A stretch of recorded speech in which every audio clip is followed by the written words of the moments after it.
এই মুহূর্তে ঘড়িতে বাজতেছে 12টা 5। আর সকাল থেকে চলছে বৃষ্টি, টানা বৃষ্টি। সকাল 6টা থেকে বৃষ্টি হচ্ছে এবং আকাশের যে পরিস্থিতি তা সম্ভবত আজকে সারা দিন পর্যন্ত বৃষ্টি চলবেই। তো আমাদের এই যে ফুল গাছগুলো, এগুলো আমরা সরাই ফেলছি, আরও কিছু আছে বাইরে, এগুলো সরাই ফেলবো। চলুন, এটা না সরালে এটার গোড়াটা পচে যাওয়ার সম্ভাবনা আছে, কারণ বৃষ্টি চলতেইছে, টানা বৃষ্টি হচ্ছে সকাল 6টা থেকে। সম্ভবত আজকে সারাদিনেই চলবে। তো এই কারণে এক এক করে সবগুলো সরাই ফেললাম।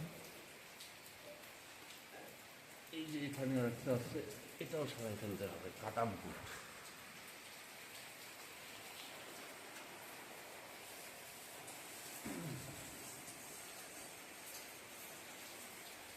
আছে কিছু বড় গাছ, যেগুলো সমস্যা হবে না, তবে ছোটগুলোই প্রবলেম করে আর কি।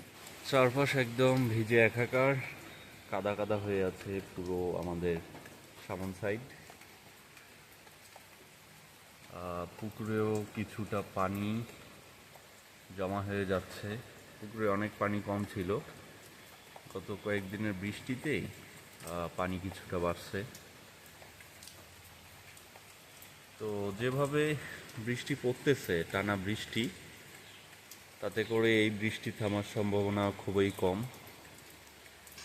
তবে এই সময়ের বৃষ্টিটা সত্যিকার অর্থেই মানুষের অনেক ক্ষতি করবে, কারণ হচ্ছে এই সময়টা হচ্ছে কৃষকদের ধান ঘরে উঠানোর সময়, ভুট্টা, তো এইগুলো সমস্যা হয়ে দাঁড়াবে। তো এই বৃষ্টিটা আসলে কাদের জন্য উপভোগযোগ্য জানেন? যারা আমার মতো ব্যবসায়ী, অলস ব্যবসায়ী আছে, তাদের জন্য ঠিক আছে। কারণ সারাক্ষণ বাসায় থাকা আর বউয়ের কাছে আবদার করা, আমাকে চা করে দাও, নুডলস করে দাও, আমাকে সেমাই রান্না করে দাও, খাও আর বাসায় শুয়ে থাকো, মুভি দেখো, নাটক দেখো। আমার মতো ব্যবসায়ী, যারা অলস ব্যবসায়ী, তাদের জন্য ঠিক আছে। কিন্তু সত্যিকার অর্থেই কৃষকের জন্য মারাত্মক ক্ষতির কারণ হয়ে দাঁড়াবে আজকের এই বৃষ্টিটা যদি সক্রিয় থাকে। অলরেডি আবহাওয়া অধিদপ্তর বলছে যে বৃষ্টি বলায় টানা 5 দিন হওয়ার সম্ভাবনা আছে।